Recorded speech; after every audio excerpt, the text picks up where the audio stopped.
Hi, this is Dr. Darren Schmidt at the Nutritional Healing Center of Ann Arbor. This video is about how to get out of ketosis and why. So let's just start off with the GKI, that's glucose ketone index. I have plenty of videos on this, and this is the way you know for sure if you're in ketosis or if you're out. And I've had a number of people say that they've been eating keto for 3 weeks, and I say, how do you know if you're in ketosis? And they say, I lost weight and my energy's up. Well, that doesn't mean you're in ketosis. You could do low carb, lose weight, normalize your cholesterol, normalize your blood pressure, feel great, great energy, great brain function, and not be in ketosis. You're just doing low carb. So there's a whole, set of health improvements that occur once you cross over into ketosis that low carb doesn't provide. All right, so you want to do low carb is step 1, ketosis is step 2. Then I have a video called Ketosis is Not Enough. That's where I go into fasting, intermittent fasting, block fasting, that kind of stuff. So now the average person in the United States that I see, at least in my office, has a GKI of 50. That means their blood sugar is normal in the medical realm, meaning it's like 90, let's say, and their ketones are at 0.1. And so when you do the GKI equation, they turn out to be 50. Now if you have diabetes and your blood sugar is 140, now your GKI will be, 65, 75. It goes up from there. So with this graph, I'm going to start off with 50. So let's say you decide to go into ketosis and you start working towards it. And it may take 3 weeks, or it may even take 6 or 8 weeks for you to finally get into ketosis. And there's tricks. There's the fasting mimicking diet. Of course, there's endurance exercise. And just pure fasting. So there's ways to get into it. You can do it fast, you can do it slow. But let's say you're just trying to get your what's called the ratio of 2 to 1, which is fat gram consumption versus protein plus carbs. Let's just say you're only doing that. You get 2 to 1. It may take you 3 weeks to get into ketosis.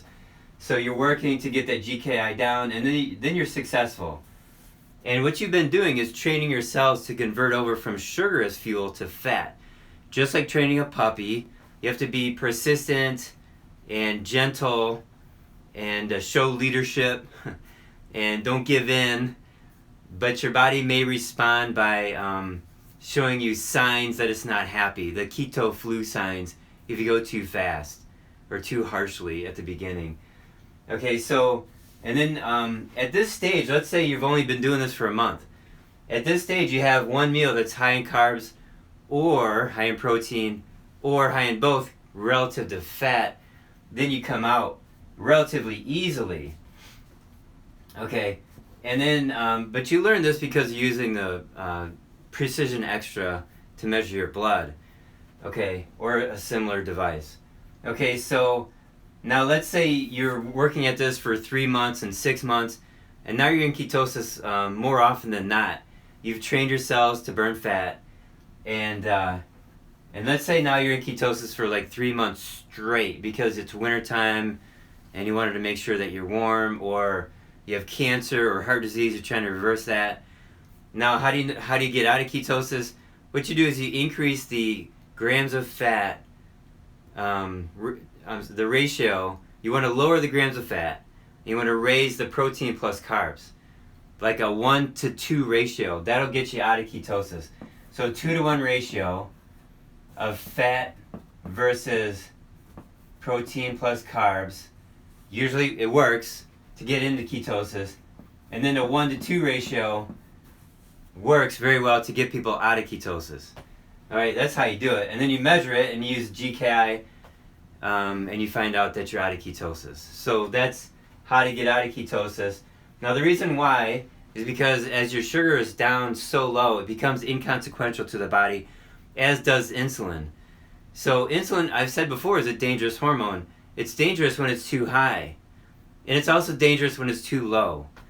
So you want your insulin to be in the normal range, and you can measure that. I have a video on that, but if you go in for a fasting insulin test into the lab, they draw your blood. You want that insulin level to be like 5 or 6 or 7, but not any higher than that. So you want your fasting insulin down low to normal range.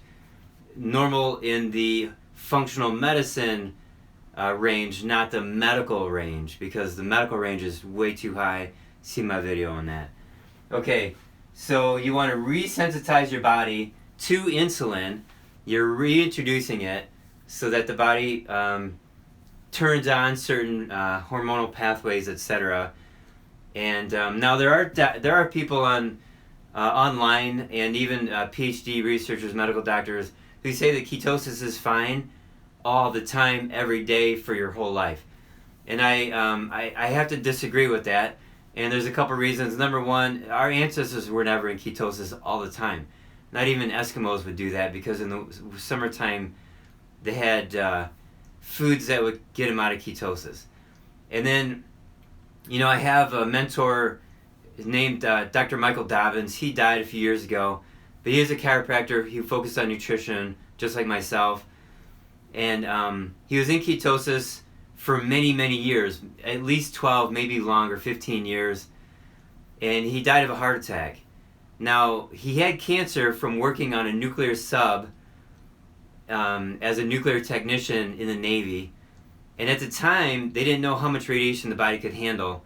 So he got prostate cancer.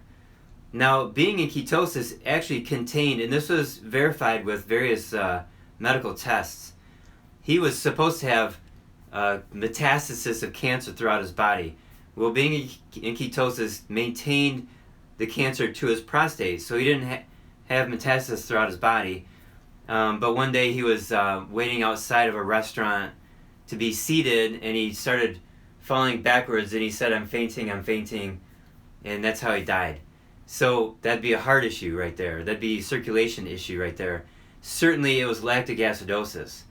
Okay, so he needed B vitamins, he needed his blood cleaned up, and he was like having nap time for a number of weeks earlier, so there was some symptoms going on there. But it could have been that he was in ketosis for too long, and that's what I think was the problem.